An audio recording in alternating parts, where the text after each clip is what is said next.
मौजूद हैं समाजवादी पार्टी की पूर्व प्रत्याशी रचना सिंह, जो कि अपने अनोखे तेवर के साथ में जानी जाती हैं। मैम, आज के कार्यक्रम को लेकर क्या कुछ कहेंगे? सबसे पहले तो बहुत बहुत धन्यवाद आपके चैनल को। और मैं रचना सिंह गौतम, यहाँ से 2022 का चुनाव लड़ी थी। मेरी फिर से तैयारी ये है कि अब की बार पीडीए एनडीए को हराएगा। बहुत अच्छी हमारी तैयारी चल रही है पूरी मिस्री। मैम, क्या कुछ कहेंगी महंगाई बेरोजगारी को लेकर? जिस तरह से लंबे चौड़े वादे किए जाते हैं कि महिला सुरक्षा को लेकर तमाम दावे किए जाते हैं, लेकिन क्या लगता है आपको? महिला सुरक्षा की जो वादे करती है ये सभी कोई जानता है कि महिला सुरक्षा की कितनी बातें हैं। हम अपने बिजनौर विधानसभा की घटना है, हमारे यहाँ सेंधरा गाँव पड़ता है जहाँ गाली मुस्कान 10वीं मंजिल से फेंक दी जाती है और उसके साथ बलात्कार किया जाता है। लेकिन जैसे बताते हैं बेटी बचाओ बेटी पढ़ाओ, लेकिन ये नारा इनका बिल्कुल झूठ है। कोई भी बेटी सुरक्षित नहीं है, कोई महिलाएं सुरक्षित नहीं है। मैं ये खुद एक महिला हूँ, तो मैं कई महिलाओं के बीच में जाती हूँ, मैं देखती हूँ, बताती हैं कि मैं सुरक्षित नहीं हूँ। कहीं आए दिन ये घटना, कहीं आए दिन बेटे के साथ रेप हो रहा है, कहीं आए दिन छोटी बच्चियों के साथ बलात्कार हो रहा है। तो ये कहाँ भ्रष्टाचार, कहाँ बेटी बचाओ का नारा चला गया? मैम, क्या कुछ कहेंगी? रचना सिंह किसी पद पे नहीं है, किसी विधायक ना तो मंत्री ना सांसद हैं, फिर भी उनकी एक बयान सुनने के लिए लोग पब्लिक कई गांव से आते हैं।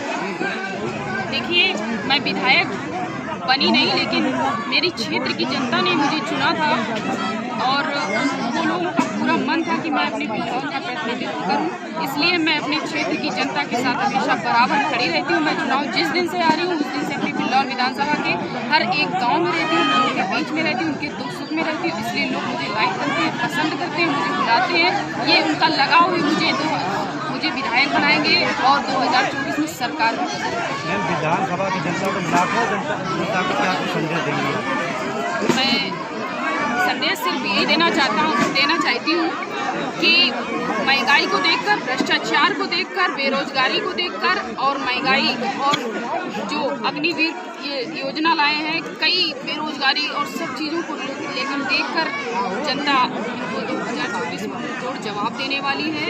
और जो राष्ट्रीय अध्यक्ष श्री अखिलेश यादव जी पीडीए, पिछड़ा, दलित, अल्पसंख्यक, आदिवासी और अंगड़ी पिछड़ों की जो लड़ाई लड़ रही है, बाबा साहब के दिए हुए संविधान की जो लड़ाई लड़ रही है, उसको देखते हुए आज सभी पिछड़ा, दलित, अल्पसंख्यक सभी लोग इन्होंने मन बना लिया है कि साइकिल का बटन दबाएंगे और इस भ्रष्टाचार निकम्मी सरकार को हराएंगे। बहुत धन्यवाद। हमारे साथ मौजूद थी रचना सिंह, जो कि मौजूद है तो क्या कुछ कहेंगे आज के हमारी पार्टी से निर्देश था? दो सवाल पूछेंगे आपसे। आप वर्तमान ब्लॉक प्रमुख, आपको डर नहीं लगता भाजपा से? डर के लिए बात नहीं है। ब्लॉक प्रमुख हो, विधायक हो या जिला पंचायत हो, प्रधान हो, कोई भी प्रतिनिधि बनता है तो समाज के लिए बनता है, क्षेत्र के लिए बनता है। कोई सत्ता में होता है, कोई विपक्ष में होता है, और उसका उद्देश्य होता है काम करना। हम लोग अपनों के लिए लड़ाई लड़ते हैं, अपनों के लिए संघर्ष करते हैं। हम अगर अपना हमारा ईमान बचाना होगा तो हमें अपने लिए लड़ाई लड़ना पड़ेगा, उसमें डरने की कोई बात नहीं होती। हम लोग संघर्ष करते हैं और समाजवादी लोग कभी भी नहीं लड़ सकते। किसी एक ग्राम प्रधान भी पार्टी के सपोर्ट में काम कर रहा है, लेकिन आप एक अपोजिट पार्टी, खुद एक समाजवादी पार्टी के होने के बावजूद भी क्या लगता है आपको? हमारी देखिए हम पार्टी से ही ब्लॉक प्रमुख का प्रतिनिधित्व कर रहे हैं और उसके दायरे में हमारी पार्टी ने मुझे विधानसभा की जिम्मेदारी दी। अब विधानसभा की जो जिम्मेदारी होती है विधानसभा अध्यक्ष, वो पार्टी में बहुत बड़ा पद होता है, क्योंकि जितने बूथ हैं, संगठन है, ब्लॉक हैं, क्षेत्र है, आपको जोड़ना है, लोगों को कैसे बनाना है। इसलिए पार्टी ने मुझको पद भी तो दिया है। जब हम संघर्ष कर रहे हैं तो हमको पार्टी ने मुझे विधानसभा अध्यक्ष बनाया। अब मेरा दायित्व ये है कि गरीबों, मजदूरों, दलितों, पिछड़े, अल्पसंख्यक समाज के लोग जो इस सरकार से परेशान हैं, जो लोग, क्योंकि ये सरकार 30% पर है, 70% लोग परेशान हैं, लेकिन वो लोग एक संगठित नहीं है। इसलिए हम चाहते हैं कि इस बिल्लौर विधानसभा में जो भी इस सरकार से परेशान होगा उसको हम लोग संगठित करेंगे। और संगठित करने के लिए मेरे नेता ने भी बनाया है पीडीए का मतलब है, क्योंकि जो कोई भी भर्ती हो या वैकेंसी हो, कुछ भी हो, ये सरकार गरीबों के लिए नहीं काम कर रही है।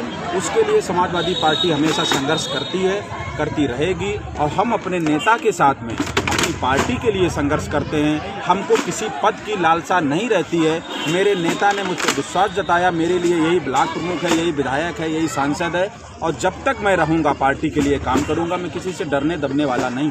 लास्ट संदेश। मेरा संदेश यही है कि मैं ये विश्वास दिलाता हूँ, मेरे 2.5 साल का कार्यकाल हो गया, मैं कभी भी अपने कार्यकाल में ब्लॉक से लेकर के विधानसभा से लेकर के मैं कभी भी ना जात की राजनीति करता हूँ, ना पार्टी की राजनीति करता हूँ, ना मैं धर्म की राजनीति करता हूँ, ना मैं छुआछूत की करता हूँ, ना मैं ऊंच नीच की करता हूँ। मेरा मकसद है, मेरा उद्देश्य है, गरीब मजदूर गाँव में रहने वाला खुशहाल कैसे हो, उसको आगे कैसे लाया जाए, उसको संघर्ष कैसे, क्योंकि जब तक गांव का आदमी राजनीति में नहीं आएगा, क्योंकि मजदूरों की बात, गरीबों की बात, क्योंकि आप गरीब का दर्द गरीब जान सकता है, जिसका बेटा किसान होगा वही किसानों की बात जानेगा। इसलिए मेरा उद्देश्य है किसानों की लड़ाई लड़ना, उनके लिए संघर्ष लड़ना, उनके लिए संघर्ष करना, क्योंकि ये भारतीय जनता पार्टी में आप देख रहे हो, जाके पाए न जाए बिवाई, वो कहा जाने पीर पर आए। गरीबों का दर्द, मजदूरों का दर्द, किसानों का दर्द माननीय मुलायम सिंह थी, उन्होंने पार्टी बनाई, समाजवादी पार्टी। उनका सपना था रोटी, कपड़ा और मकान। मैं उन्हीं के पद चिन्हों पर चलता हूं और चलूंगा। ये प्रतिज्ञा करता हूं, चाहे किसी भी समाज का हो, चाहे ऊंचा हो नीचा हो, किसी भी समाज का, अगर वो परेशान है उसके लिए हम लड़ाई लड़ेंगे। जिस लायक हैं, हमारी पार्टी ने भी कहा है, जिस लायक हम लोग हैं उस लिए संघर्ष करेंगे, लड़ाई लड़ेंगे एक होकर के, और भारतीय जनता पार्टी की तानाशाह सरकार को हटाने के लिए हम लोग लड़ाई लड़ते रहेंगे। जय अखिलेश, जय समाजवादी। बहुत बहुत, और आपको भी बहुत बहुत धन्यवाद, नौजवानों को धन्यवाद, क्योंकि आप लोग पत्रकार ही हमारी जान है हम लोगों को। इसलिए सभी नौजवानों को, मीडिया के लोगों को बहुत खासकर धन्यवाद, क्योंकि सब लोग भाई हैं। आप लोग सहयोग बनाए रहें।